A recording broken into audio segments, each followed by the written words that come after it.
श्रीमद् भागवत कथा जो मरण की कला सिखाती है, मृत्यु का तरीका सिखाती है, क्योंकि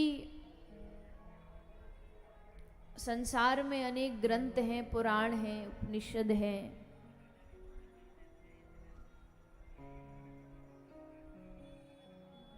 सबका अपना अपना गुण है, सबके अपने अपने उद्देश्य हैं। उन उद्देश्यों को लेकर के ही वो ग्रंथ लिखे गए हैं। भागवत का उद्देश्य, भागवत का जो मूल कारण है वो यही है कि मृत्यु से हर एक आदमी घबराया हुआ है, मरने से डरता है, मृत्यु का डर है। इसलिए उस भय से व्यक्ति को मुक्त करने के लिए श्रीमद् भागवत जी को सुनाया गया है। कथा सुनने से मृत्यु दूर हो जाती है ऐसा नहीं है, पर इसलिए सुनाई गई कि मरने का डर दूर हो जाए। क्योंकि एक राजा है जिसको श्राप लगा है कि उसके जीवन के 7 दिन बाकी हैं, 7वें दिन तक्षक नाग आकर के उसको डसने वाला है। तो राजा स्वाभाविक है थोड़ा तो चिंतित है, लेकिन उसे पता है कि जब मेरे साथ मेरे सामने एक इतना बड़ा संतों का समूह बैठा है तो अवश्य ये संत मुझे उस मृत्यु के कुएं से, उस डर से, उस भय से मुक्त करा सकते हैं। कलयुग आरंभ हो चुका था और कलयुग में कलयुग को रहने के लिए 5 स्थान मिल चुके थे। कलयुग जिन जिन जगहों पर रहता है वो भी आपने सुना। कहते हैं 4 युग हैं हमारे, चारों युगों में भगवान को पाने के अलग अलग साधन हैं, पर अक्सर हमने सुना है कि कलयुग में बड़ा पाप है।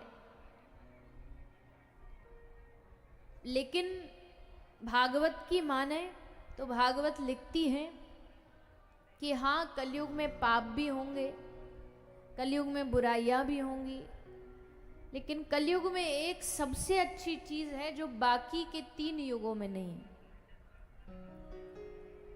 बोले ऐसी कौन सी चीज है? कहा कि सतयुग में जो हजारों वर्षों तक साधना तपस्या करने का फल मिलता है, त्रेता में वही 100 साल करने से फल मिलता है, द्वापर में वही 1 साल तक साधना करने से फल मिलता है। और व्यास जी लिखते हैं कलयुग में तदहना प्राप्यते कलौ, यानी कलयुग में 1 दिन और रात मिलकर के भी आप भगवान नाम का कीर्तन करो तो वो फल आपको 1 दिन में भी प्राप्त हो जाता है। जो सतयुग में हजारों साल तक तपस्या करने से फल मिलता है, कलयुग में 1 दिन में प्राप्त हो रहा है। इसका मतलब कलयुग समयुग आन नहीं, जो नर कर विश्वास, गाए राम गुण गण विमल, भव तर बिनहि प्रयास। गोस्वामी जी लिखते हैं कि कलयुग समयुग आन नहीं, कलयुग जैसा युग कोई दूसरा है ही नहीं। क्यों? क्योंकि ये कलयुग जो है ये भक्ति का युग है, ये भक्ति का साधन करने का सबसे अच्छा युग है। क्योंकि सतयुग में आप गलत काम करो नहीं, पर सोच लो बैठ करके, तो उस सोचने का भी और युगों में करने जैसा फल मिलता है कि भाई तुमने सोचा तो इसका मतलब कर्म हो गया, सोचने भर से। और कलयुग में भगवान ने छूट दी, क्योंकि भगवान जानते हैं मानव की जो कलयुग की बुद्धि है ये तो जब भी बैठती है जब उल्टा ही सोचती है। तो जब ये उल्टा सोचती है, अगर इसको पाप देने लगे उन सोच का तो फिर इसका कल्याण होना असंभव है।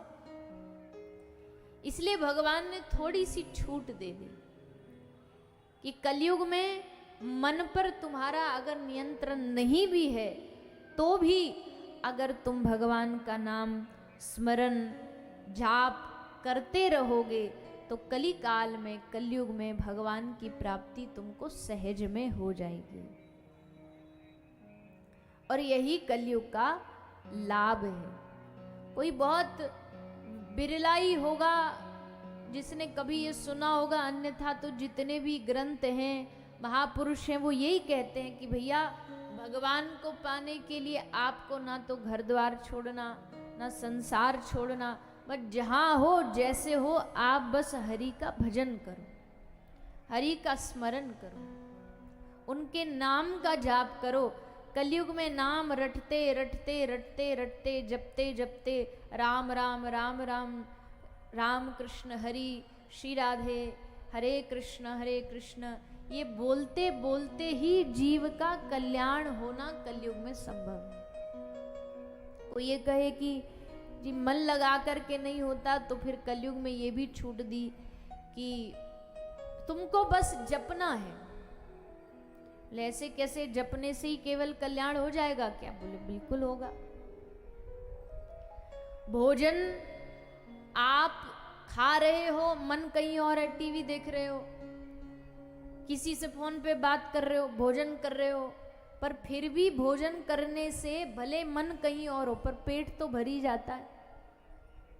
शरीर को जितनी ऊर्जा चाहिए वो तो मिल ही जाता है। हाँ, फर्क बस इतना है, एक भोजन है पेट भरने के लिए और एक भोजन है स्वाद ले लेकर के खाने के लिए। स्वाद लेके खाना है तो मन लगा के खाओ, और अगर ये कि नहीं भाई हमको तो स्वाद भी नहीं आ रहा, वह पेट भरना है, तो पेट भरने के लिए तो कैसे भी भोजन कर लो, मन कहीं और हो, बातें कर रहे हो, भोजन कर रहे हो तो भी पेट भर जाएगा।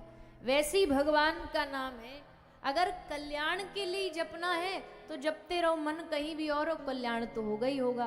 पर अगर अपने अंतर के सुख के लिए, अपने स्वाद के लिए जपना है तो उसके लिए मन लगा के जपो, फिर उसका अलग आनंद आएगा।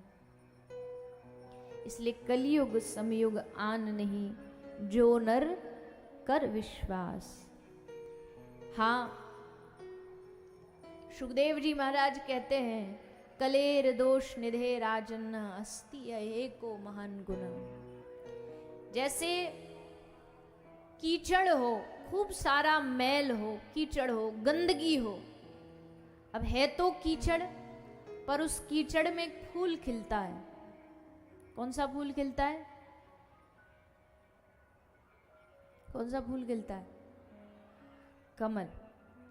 कमल को अगर देखा जाए और कमल की सुंदरता को देखा जाए, और जिसको पता नहीं हो कि ये कमल कहाँ से पैदा हुआ है, और उससे तुम ये पूछो कि कहाँ से निकला, तो बोलेगा बड़ा कोई अच्छी जगह होगी, सुंदरता वाली जगह होगी, कोई बढ़िया पेड़ होगा, उस पर ये फूल लगा होगा, उस पर ये पुष्प लगा होगा।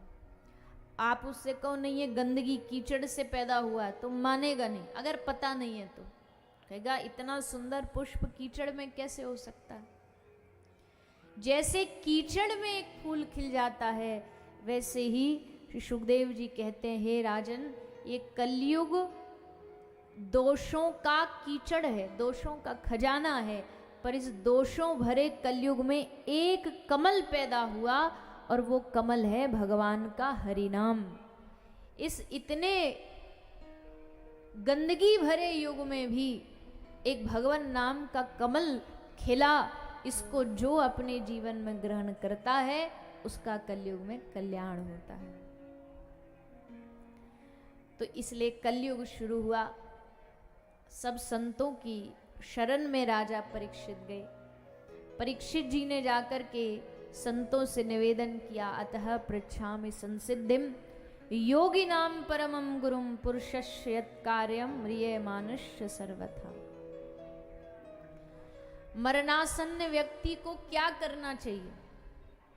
जो उसके दिल में दिन रात मरने का डर है, हाय हाय मैं मर ना जाऊं, हाय कुछ हो ना जाए,